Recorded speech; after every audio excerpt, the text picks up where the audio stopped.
ನಮಸ್ತೆ ಎಲ್ಲರಿಗೂ. ನಾನಿವತ್ತು ವರಮಹಾಲಕ್ಷ್ಮಿ ದೇವಿಗೆ ಯಾವ ರೀತಿಯಾಗಿ ಈಸಿಯಾಗಿ ತುಂಬ ಕಡಿಮೆ ಸಮಯದಲ್ಲಿ ಸೀರೆನ ಉಡಿಸ್ಬೋದು ಅನ್ನೋದನ್ನು ಈ ವಿಡಿಯೋದಲ್ಲಿ ತೋರಿಸ್ತಾ ಇದ್ದೀನಿ. ನಾನು ಮೊದಲಿಗೆ ನೆರಿಗೆಗಳನ್ನು ಮಾಡ್ಕೊತಾ ಇದ್ದೀನಿ. ಈ ರೀತಿ ಸೀರೆ ಹಾಕ್ಕೊಂಡು ಒಂದೊಂದೇ ನೆರಿಗೆನ ಮಾಡ್ಕೊಂಡು ಹೋಗಬೇಕು. ಸ್ಟಾರ್ಟಿಂಗ್ ಮಾಡುವಾಗ ಸ್ವಲ್ಪ ಕಷ್ಟ ಆಗುತ್ತೆ, ಆಮೇಲೆ ಸುಲಭನೇ. ಈ ರೀತಿ ಹಾಕ್ಕೊಂಡು ಒಂದೊಂದೇ ನೆರಿಗೆನ ಹಿಡಿತಾ ಹೋಗಬೇಕು. ನಿಧಾನವಾಗಾದರೂ ಪರವಾಗಿಲ್ಲ, ನೀಟಾಗಿ ನೆರಿಗೆ ಕೂತ್ರೆ ದೇವಿಗೆ ಸೀರೆ ಉಡಿಸಿದಾಗ ಅಲಂಕಾರ ತುಂಬ ಚೆನ್ನಾಗಿ ಕಾಣಿಸುತ್ತೆ. ಒಂದೊಂದೇ ನೆರಿಗೆನ ಈ ರೀತಿಯಾಗಿ ನಾವು ಪ್ರೆಸ್ ಮಾಡ್ತಾ ನೆರಿಗೆ ಮಾಡ್ತಾ ಹೋಗಬೇಕಾಗತ್ತೆ. ನಾವು ಹಬ್ಬದ ದಿನ ಅಥವಾ ಪೂಜೆ ದಿನ ಈ ರೀತಿ ಸೀರೆನ ಉಡಿಸ್ತೀವಿ, ರೆಡಿ ಮಾಡ್ಕೊತೀವಿ ಅಂದರೆ ಲೇಟ್ ಆಗುತ್ತೆ. ಅದಕ್ಕೆ ಹಿಂದಿನ ದಿನವೇ ಈ ರೀತಿ ಎಲ್ಲ ಸೀರೆ ರೆಡಿ ಮಾಡಿ ಇಟ್ಕೊಂಡ್ರೆ ಪೂಜೆ ದಿನ ಆರಾಮಾಗಿ ದೇವರಿಗೆ ಸೀರೆನ ಉಡಿಸ್ಬೋದು. ನಾವು ಒಂದೊಂದು ನೆರಿಗೆನ ಈ ರೀತಿಯಾಗಿ ಪ್ರೆಸ್ ಮಾಡಿ ನೆರಿಗೆಗಳನ್ನು ಮಾಡ್ಕೊತಾ ಇದ್ದೀನಿ. ನಿಮಗೇನಾದರೂ ಈ ರೀತಿಯಾಗಿ ಹರಡ್ಕೊಂಡು ಸೀರೆನ ನೆರಿಗೆ ಮಾಡೋಕ್ಕೆ ಬರಲ್ಲ ಅಂತಂದರೆ ಮಾಮೂಲಿ ನೀವು ಸೀರೆ ಹೇಗೆ ಉಟ್ಕೊತೀರೋ ಆ ರೀತಿ ನೆರಿಗೆಗಳನ್ನು ಮಾಡಿಕೊಂಡ್ರೂ ಆಗುತ್ತೆ.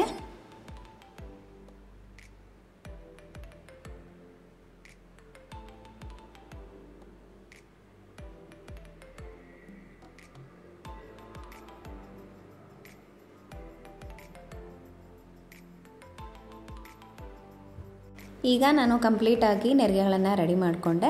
ಬಟ್ಟೆ ಕ್ಲಿಪ್ನ ತೊಗೊಂಡು ಆ ಕಡೆ ಈ ಕಡೆ ನಾನು ಕ್ಲಿಪ್ನ ಹಾಕ್ಕೊತಾ ಇದ್ದೀನಿ. ಕ್ಲಿಪ್ ಇಲ್ಲ ಅಂದರೆ ನಿಮಗೆ ಹೇರ್ ಕ್ಲಿಪ್ ಆದರೂ ಯೂಸ್ ಮಾಡ್ಕೋಬೋದು, ಇಲ್ಲ ಪಿನ್ ಆದರೂ ಯೂಸ್ ಮಾಡ್ಕೋಬೋದು. ಅದಾದಮೇಲೆ ನಾನು ಸೆರಗನ್ನು ರೆಡಿ ಮಾಡ್ಕೊತಾ ಇದ್ದೀನಿ. ಸೆರಗು ಅಷ್ಟೇ ಈ ರೀತಿಯಾಗಿ ಒಂದು 4ರಿಂದ 5 ಪ್ಲೇಟ್ ಮಾಡಿಕೊಂಡ್ರೆ ಚೆನ್ನಾಗಿ ಬರುತ್ತೆ. ಆದಷ್ಟು ದೊಡ್ಡ ಬಾರ್ಡ್ರ್ ಇರೋಂತಹ ಸೀರೆನ ದೇವಿಗೆ ಉಡಿಸೋದ್ರಿಂದ ತುಂಬ ಚೆನ್ನಾಗಿ ಕಾಣಿಸುತ್ತೆ. ನಾನೀಗ ಕಂಪ್ಲೀಟಾಗಿ ನೆರಿಗೆ ಮತ್ತು ಸೆರಗನ್ನು ರೆಡಿ ಮಾಡ್ಕೊಂಡಿದ್ದೀನಿ. ಈ ರೀತಿ ಮಾಡ್ಕೊಳೋದ್ರಿಂದ ಬೇಗ ಸೀರೆ ಉಡಿಸ್ಬೋದು. ನಾನಿಲ್ಲಿ ಒಂದು ಟೇಬಲ್ ಮೇಲೆ ಬಾಕ್ಸನ್ನು ಇಟ್ಕೊಂಡಿದ್ದೀನಿ. ಈ ರೀತಿ ಒಂದು ಸ್ಟೀಲ್ ಬಾಕ್ಸನ್ನು ತಗೊಂಡು ನೆರಿಗೆಗಳನ್ನು ಏನು ಮಾಡ್ಕೊಂಡಿದ್ದೆ ಅದರ ಅರ್ಧದಷ್ಟು ಭಾಗ ಸೀರೆಯನ್ನು ನಾನು ಬಾಕ್ಸ್ ಒಳಗಡೆ ಹಾಕ್ಕೊತಾ ಇದ್ದೀನಿ. ಕೆಲವೊಬ್ಬರು ಸ್ಟ್ಯಾಂಡ್ ಕೂಡ ಬಳಸ್ತೀರಾ. ಸ್ಟ್ಯಾಂಡ್ ಇಲ್ಲದೆ ಇರೋರು ಈ ರೀತಿ ಬಾಕ್ಸನ್ನು ತೊಗೊಂಡ್ಬಿಟ್ಟು ಸೀರೆಯನ್ನು ಉಡಿಸ್ಬೋದು, ತುಂಬ ಚೆನ್ನಾಗಿ ಬರುತ್ತೆ.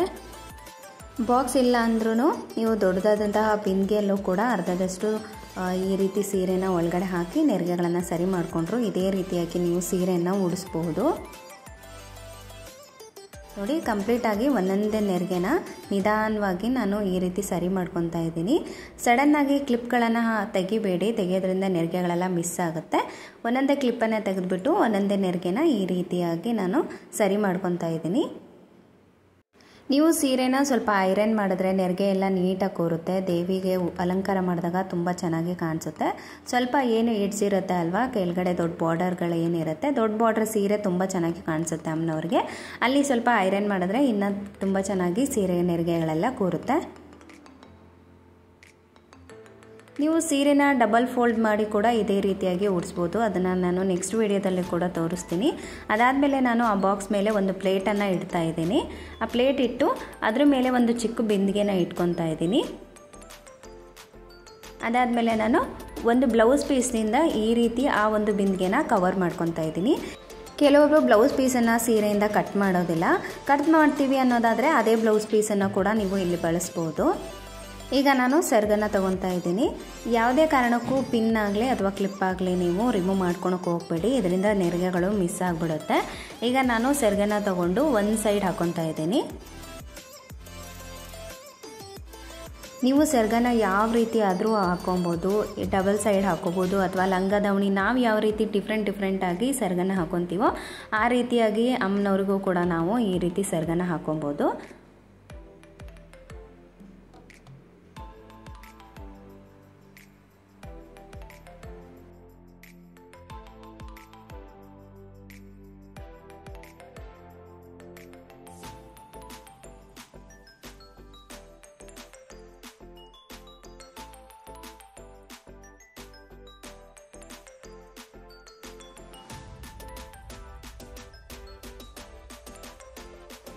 ನಾವು ಸೆರಗನ್ನು ಹಿಂದೆಗಡೆಯಿಂದ ತಂದಿದ್ದರಿಂದ ಅಲ್ಲಿ ಸ್ವಲ್ಪ ಉಬ್ಕೊಂಡಂಗಾಗಿರುತ್ತೆ, ಮುಂದೆಗಡೆ ಅಷ್ಟು ಕರೆಕ್ಟಾಗಿ ಪರ್ಫೆಕ್ಟಾಗಿ ಬರಲ್ಲ. ಅದಕ್ಕೆ ಪಿನ್ ಅಥವಾ ಒಂದು ಬಟ್ಟೆ ಕ್ಲಿಪ್ಪಿಂದ ನಾವು ಅಲ್ಲಿ ಟೈ ಮಾಡಿಕೊಂಡು ಅದಾದಮೇಲೆ ಸೆರಗನ್ನು ನೀಟಾಗಿ ಸರಿ ಮಾಡ್ಕೋಬೇಕಾಗತ್ತೆ.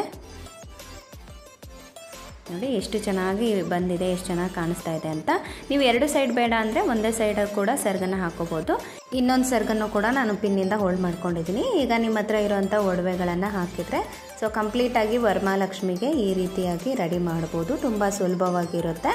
ಮೇಲ್ಗಡೆ ನೀವು ಕಾಯಿ ಕಳಶ ಮತ್ತು ದೇವಿ ಮುಖಾನ ಇಟ್ಟು ಅಲಂಕಾರ ಮಾಡ್ಬೋದು. ಸೊ ಕಂಪ್ಲೀಟಾಗಿ ನೋಡಿದ್ರಿ ಅಲ್ವಾ, ನಾವು ಈ ರೀತಿಯಾಗಿ ಸಿಂಪಲ್ಲಾಗಿ ವರಮಹಾಲಕ್ಷ್ಮಿಗೆ ಸೀರೆಯನ್ನು ಉಡಿಸ್ಬೋದು. ನೀವು ಟ್ರೈ ಮಾಡಿ, ತುಂಬ ಈಸಿಯಾಗಿರುತ್ತೆ.